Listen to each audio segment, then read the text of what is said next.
The wind howled across the jagged peaks, rattling the wooden shutters of the small cabin that stood alone in the valley.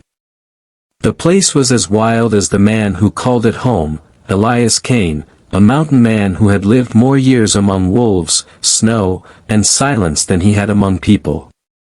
His beard was thick, his clothes made from deer hides, and his eyes carried the sharp watchfulness of someone who trusted neither strangers nor civilization.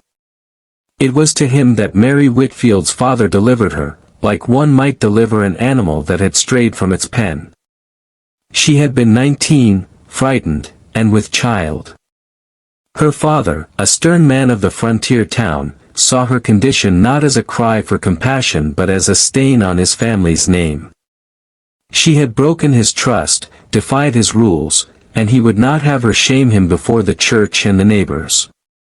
"You'll go with Cain," her father had said gruffly, pushing her forward as though eager to be rid of her. "A man like him knows what to do with a woman who don't know her place. You've brought disgrace on this house, Mary, and this is the price you'll pay." Elias had looked at her once, silent and unreadable. His hand rested on the haft of the axe at his side. Then he turned, walking back toward the mountains without a word, and Mary had no choice but to follow. The first nights were unbearable. The cabin was cold, drafty, and smelled of smoke and old pelts. Elias gave her no comfort, no gentle words. He pointed at a bed in a corner, and that was all. He spoke little, except when giving instructions: fetch water, chop wood, tend the fire. Mary resented him at first. She hated her father for sending her here, hated the man who had left her with child and vanished, and hated Elias for being her jailer in the wilderness. She cried herself to sleep, clutching her belly as though her unborn child were the only friend she had left. But slowly, she began to notice things. Though Elias was rough, he never struck her. He never forced himself on her, though he easily could have. He never mocked her tears or called her names like her father had. He worked from dawn until nightfall, hunting, trapping, and chopping wood. He left meat for her at the table and repaired her shoes when they began to fall apart. She realized that though he spoke little, his actions spoke for him. Winter deepened. Snow blanketed the mountains, and wolves prowled at night, their howls echoing through the valley. Mary grew heavier with child, and her body slowed. She could no longer carry water from the stream without stumbling.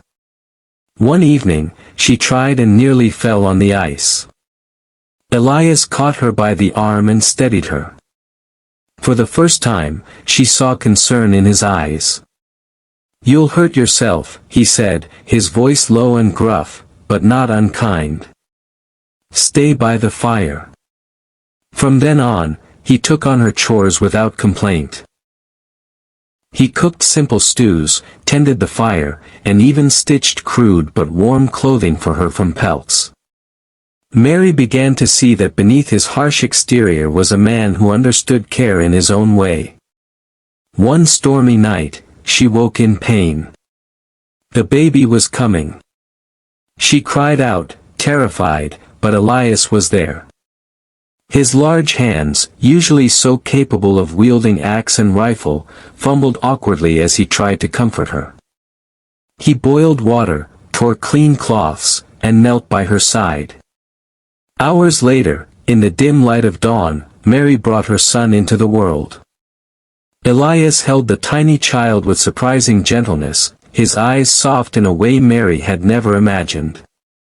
Days turned into weeks, and the three of them fell into a rhythm.